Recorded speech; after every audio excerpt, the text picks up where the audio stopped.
समरपुर पहाड़ियों के बीच बसा एक छोटा सा नगर था। इसी नगर में एक होटल, जिसे पुराने जमाने में सराय भी कहा जाता था, खोला गया।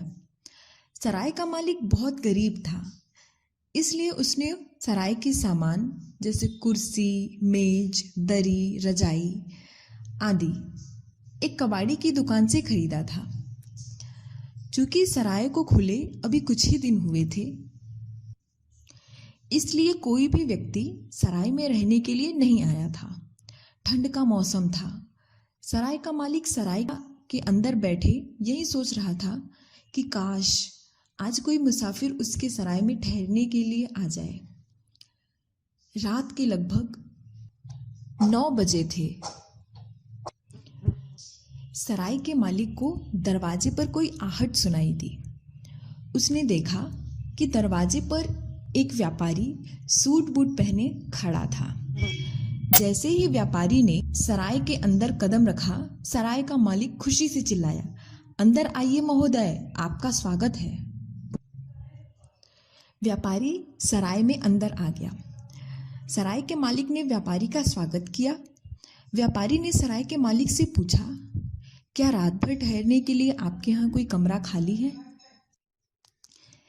सराय के मालिक ने व्यापारी को सराय का एक कमरा दिखाया। व्यापारी को वो कमरा बहुत पसंद आया। अपना मनपसंद भोजन करने के बाद व्यापारी बिस्तर पर जाकर लेट गया। अभी उसके सोए कुछ ही समय हुए होंगे कि उसी कमरे में 2 आवाजें सुनाई दी, जिस कारण उसकी नींद खुल गई। ये 2 आवाजें छोटे बच्चों की थी। पहली आवाज थी, प्यारे बड़े भाई, क्या आपको ठंड लग रही है? और दूसरी आवाज थी, क्या तुम्हें भी ठंड लग रही है? व्यापारी ने सोचा कि शायद भूल से सराय के मालिक के बच्चे कमरे में आ गए हैं। व्यापारी ने कहा, बच्चों, ये तुम्हारा कमरा नहीं है। कुछ देर तक कमरे में शांति रही, पर फिर से वही आवाजें आई, प्यारे बड़े भाई, क्या आपको ठंड लग रही है? और उत्तर में, क्या तुम्हें भी ठंड लग रही है? व्यापारी गुस्से से बिस्तर पर से उठा और बत्ती जलाई।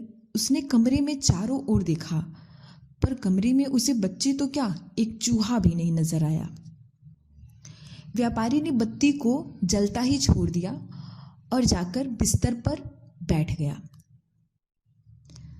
कुछ समय बाद फिर से वही आवाजें आई, प्यारे बड़े भाई, क्या आपको ठंड लग रही है? और उत्तर में, क्या तुम्हें भी ठंड लग रही है? ये आवाजें एक रजाई में से आ रही थी। व्यापारी ने ध्यानपूर्वक इन दोनों आवाजों को सुना और जब उसे पूर्ण विश्वास हो गया कि ये आवाजें रजाई में से आ रही हैं, तब उसने जल्दी जल्दी अपना सामान बटोर लिया और सीधे सराय के मालिक के पास जा पहुंचा। व्यापारी ने सराय के मालिक को सारा हाल कह सुनाया। व्यापारी की बात सुन सराय का मालिक गुस्से से बोला, जनाब, आपने भोजन के साथ ढेर सारी शराब पी ली है, इसलिए आपको बुरे बुरे सपने आ रहे हैं। कहीं भला रजाइयां भी बोलती हैं? व्यापारी ने उत्तर दिया, देखिए, आपके रजाई में से आवाज आती है और आपने मुझसे बुरा बर्ताव किया, इसलिए मैं यहाँ एक पल के लिए भी नहीं रुकूंगा। सराय के मालिक की ओर कुछ पैसे फेंककर व्यापारी वहां से चला गया। अगले दिन एक दूसरा व्यक्ति सराय में ठहरने के लिए आया। इस व्यक्ति ने भोजन के समय शराब भी नहीं पी, पर जब वह सोने के लिए गया तो उसे भी 2 आवाजें सुनाई दी, प्यारे बड़े भाई, क्या आपको ठंड लग रही है? और उत्तर में आवाज आई कि क्या तुम्हें भी ठंड लग रही है? इस व्यक्ति ने भी कमरे में चारों ओर देखा, पर उसे कोई न मिला। वह व्यक्ति डरा हुआ सराय के मालिक के पास जा पहुंचा और उसने कहा, महोदय, आपकी रजाई में से 2 बच्चों की आवाजें आती हैं। यह सुन सराय का मालिक गुस्से से चिल्लाया, महोदय, मैंने आपको अधिक से अधिक आराम पहुंचाने की कोशिश की और आप इसके बदले में मुझे ऐसी बकवास कहानी सुना रहे हैं। उस व्यक्ति ने कहा, जी नहीं, मैं बकवास नहीं कर रहा हूँ, मैं सच कह रहा हूँ। एक रजाई में से 2 बच्चों की आवाज़ें सुनाई देती हैं। मैं इस सराय में हरगिज नहीं रहूंगा।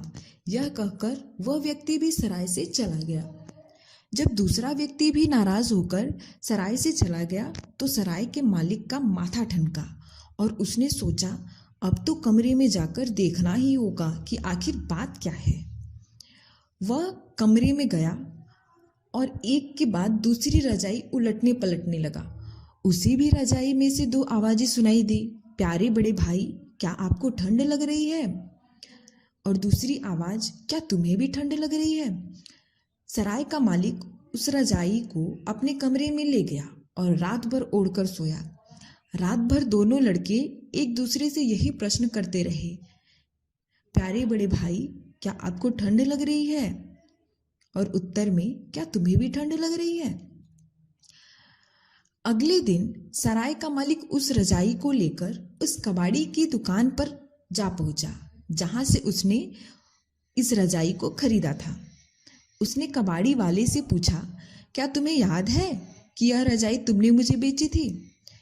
कबाड़ी वाले ने कहा, क्यों, क्या बात है? सराय के मालिक ने कबाड़ी वाले से पूछा, ये रजाई तुमने कहाँ से खरीदी थी? कबाड़ी वाले ने पास की एक दुकान की ओर इशारा करते हुए बताया कि उसने वह रजाई उस दुकान से खरीदी थी। सराय का मालिक उस पास वाली दुकान पर गया, पर उस दुकानदार ने उसे बताया कि उसने भी वह रजाई किसी अन्य दुकानदार से खरीदी थी। इस तरह सराय का मालिक इस दुकान से उस दुकान तक रजाई के मालिक की तलाश में घूमता रहा। अंत में सराय का मालिक एक छोटे से मकान मालिक के पास जा पहुंचा। सराय के मालिक ने मकान मालिक से पूछा, क्या ये रजाई आपकी है? तब मकान मालिक ने बताया कि यह रजाई उसने अपने एक किराएदार से किराए के रूप में वसूल करके बेची थी। इस किराएदार के परिवार में 4 सदस्य थे, एक गरीब माँ बाप और उनके 2 छोटे बच्चे। पिता की आय बहुत कम थी। एक बार जाड़े के मौसम में पिता ठंड खाकर बीमार पड़ गया। 1 सप्ताह तक पीड़ा सहन करने के बाद वह चल बसा। बच्चों की माँ इस सदमे को बर्दाश्त नहीं कर पाई और उसकी भी मृत्यु हो गई। अब दोनों भाई घर में बिल्कुल अकेले रह गए थे। बड़े भाई की उम्र 8 वर्ष थी और छोटे की लगभग 6 वर्ष थी। दोनों भाइयों का कोई मित्र न था जो इस विपत्ति में उनकी सहायता करता। दोनों भाइयों के पास खाने के लिए कुछ भी नहीं था। भोजन जुटाने के लिए उन्होंने एक के बाद एक घर की वस्तुओं को बेचना आरंभ कर दिया। अंत में उनके पास केवल एक रजाई रह गई। बर्फ बहुत तेज पड़ने लगी थी। दोनों भाई एक दूसरे से सटकर रजाई ओढ़कर लेट गए। छोटे भाई ने बड़े भाई से पूछा, प्यारे बड़े भाई, क्या आपको ठंड लग रही है? तब बड़े भाई ने कहा, क्या तुम्हें भी ठंड लग रही है? ये आवाजें रजाई में भरी रुई से होकर गुजरी और जादू से उसी में रह गई। तभी मकान का मालिक मकान का किराया लेने आ पहुंचा। कुछ देर तक मकान मालिक त्योरी चढ़ाकर कमरे में इधर से उधर घूमता रहा। फिर उसने लड़कों को जगाकर कहा, मकान का किराया लाओ। बड़े लड़के ने कहा, महोदय, हमारे पास इस रजाई के अतिरिक्त और कुछ भी नहीं है। यह सुनकर मकान मालिक गुस्से से चिल्लाया, मैं कुछ नहीं जानता, या तो मकान खाली कर दो या मकान का किराया लाओ। इतना कह मकान मालिक ने बच्चों की रजाई को छीन लिया और बोला, अभी मैं इस रजाई को किराए के रूप में रख लेता हूँ। यह सुनते ही दोनों भाई थरथर कांपने लगे और बोले, महोदय, बाहर बहुत ठंड पड़ रही है और हवा भी चल रही है। हम बिना रजाई के कैसे रहेंगे? इतने में मकान मालिक जोर से चिल्लाया, बकवास मत करो, यहाँ से रफू चक्कर हो जाओ। अंत में दोनों भाइयों को घर से निकलना ही पड़ा। दोनों भाइयों ने केवल एक एक पतली कमीज और घुटने तक की पैंट पहन रखी थी। बाकी के सारे कपड़े भोजन खरीदने में बिक चुके थे। रात के लगभग 9 बज रहे थे। हवाएं जोरों की चल रही थी और बर्फ भी पड़ रहा था। दोनों भाई आंखों में आंसू लिए घर से बाहर निकल गए और उसी मकान के पीछे जा पहुंचे। वहां जाकर वे दोनों एक दूसरे से सटकर बर्फ से ढकी सड़क पर लेट गए। उनके ऊपर बर्फ की तहें जमती चली गई। अब उनकी चेतना शून्य हो चुकी थी। उन्हें कुछ भी महसूस नहीं हो रहा था, न ही उन्हें ठंड लग रही थी, क्योंकि वे सदा सदा के लिए सो गए थे। अगली सुबह एक व्यक्ति उसी रास्ते से जा रहा था। अचानक उसकी नज़र उन दोनों बच्चों की बर्फ से ढकी शरीर की ओर पड़ी। वो आदमी उनके पास गया। उनके मृत शरीर को देखकर वो आदमी दुख से रो पड़ा और उन दोनों को उठाकर दया की देवी के मंदिर में ले गया। कहा जाता है कि दया की देवी स्वर्ग में रहना पसंद नहीं करती। वे यहीं धरती पर रहती हैं और अपने हजारों हाथों से उन लाखों गरीब आत्माओं को जो संसार में दुख, बीमारी जैसी अनेकों विपत्तियों को सहन कर रही हैं की सहायता करती हैं। दोनों भाइयों को दया की देवी के मंदिर के एक कोने में दफना दिया गया।